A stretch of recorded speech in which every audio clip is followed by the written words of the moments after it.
Hey there, welcome back to True North Reviews. My name is Ryan. Today we're reviewing what may as well be the most hyped hip-hop album of 2019 thus far. I'm of course speaking about Igor by Tyler, the Creator. Igor is the sixth studio album from the California rapper, singer, producer, designer Tyler Akonma, aka Tyler, the Creator. Once the leader of the alternative hip-hop group Odd Future, Tyler rose to fame earlier in this decade alongside other artists including Frank Ocean and Earl Sweatshirt. Of course, Odd Future have been associated with some controversy. A lot of their music, and more so Tyler's early solo material, has surrounded themes of rape, necrophilia, abandonment, and sometimes even homophobia. But putting those grotesque and vulgar topics aside, Tyler as an artist has evolved to be more dynamic and an interesting character who, in my mind, has always had the greatest potential out of any member in Odd Future. The first strokes of genius came through on the 2013 record Wolf, which was my first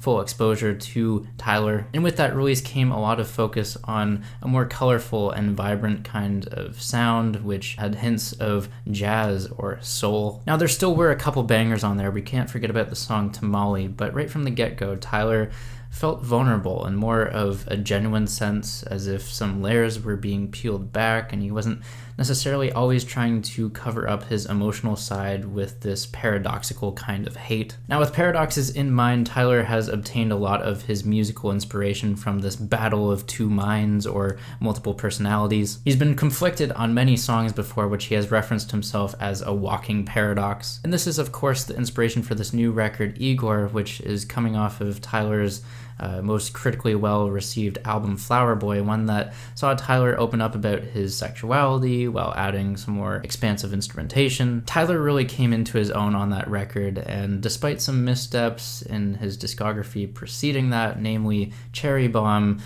Tyler has never failed to entice listeners with at least a couple catchy songs on all his projects. But with Igor, I think Tyler has once again outdone himself here. This has got to be his best album to date. Now, there is a distinction there, best album as in full-length project. I can definitely think of better individual songs than what's on Igor, but this project as a whole is much more relatable, it's genuine, it's sincere, to the point where if you told me that this was the kind of record we were going to get from Tyler after I listened to the song Yonkers for the first time, I would have not believed you. Stylistically, Tyler has matured. He has stopped dicking around when it comes to his production, and you can tell that he's taking things a lot more seriously when it comes to his art. All that being said, Tyler has a lot of credibility under his belt at this point, and that's part of the reason why I felt a little hesitant coming into this album, thinking that he might just throw away all of his songwriting ability and not really care about the critical reception, essentially just reverting back to the old Tyler, and there's nothing wrong with that. I feel like there's still appeal for some fans there, but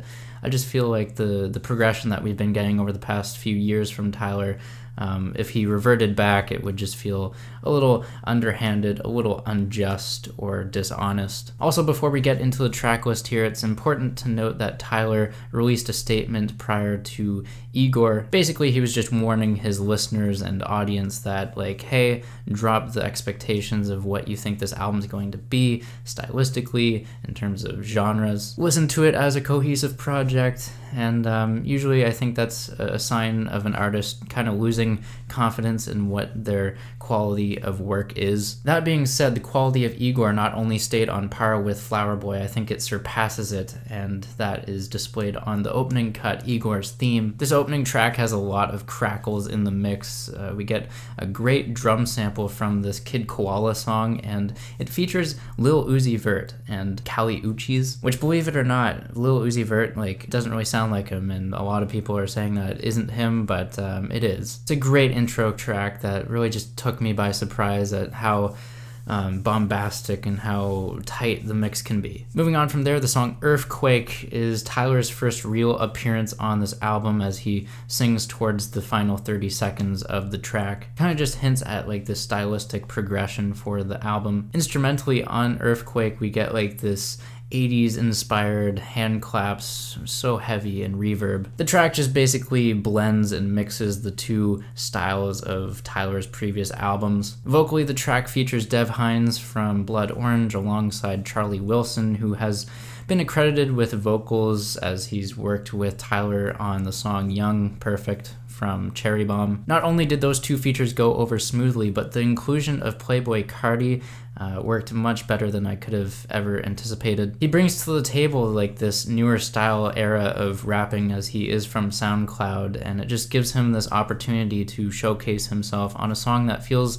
like something that was curated by Tyler instead of being performed by Tyler. Next up we get the track I Think, which has this Cherry Bomb era kind of drum instrumental with the tom drums similar to a song like Pilot, for example. I love this track though, and then we get these pianos that blossom into the final leg of the track, which are gorgeous. From there we get the fourth track on Igor, which is thematically the most accurate, or just this summation of what this album is going for. It has a literal meaning that is so earnest and true, I just can't believe that I haven't heard it before. It perfectly sets up and foreshadows the themes of control on the tracks Puppet and A Boy Is a Gun, which I'll talk about a bit later in this review. The song Running Out of Time is an interesting one on the project. It made me feel like an idiot when I was taking notes for the first time after listening to this record, and I just thought like, hey, there's a lot of Frank Ocean influence on this song, and then I realized, yeah, it's because Frank Ocean is on the song. Anyways, instrumentation wise, I feel like there are like these cinematic synths that kind of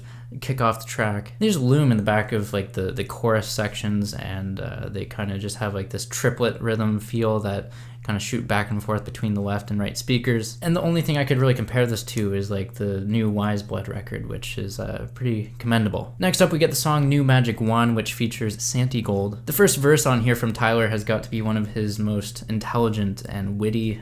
His wordplay on here is just fantastic, where he talks about photo development and frames. There's also a grimy beat on this song. It feels like one of the more aggressive and in-your-face cuts on here. It's a song that wanders all over the place. It's very unpredictable. It has lots of skittering percussion and warped synthesizers. It's just raw, uncut, and uncensored Tyler, the Creator. A Boy Is a Gun is another highlight on Igor, at least as far as the lyrics go. The track samples the same song that Kanye used on Bound 2. It's taken from this American soul vocal group, Ponderosa Twins Plus One, which initially released back in the 1970s. The keys and the guitars are mixed so heavenly, and it's just in this spacious kind of atmosphere. Lyrically though, this is one of my favorite tracks. It has Tyler comparing his lover to a gun. Just so intelligent and mind-blowing. And then we get this return of this walking paradox theme, as Tyler has used in his songs many times before. He doesn't want his lover to shoot him down, but he ironically is the one who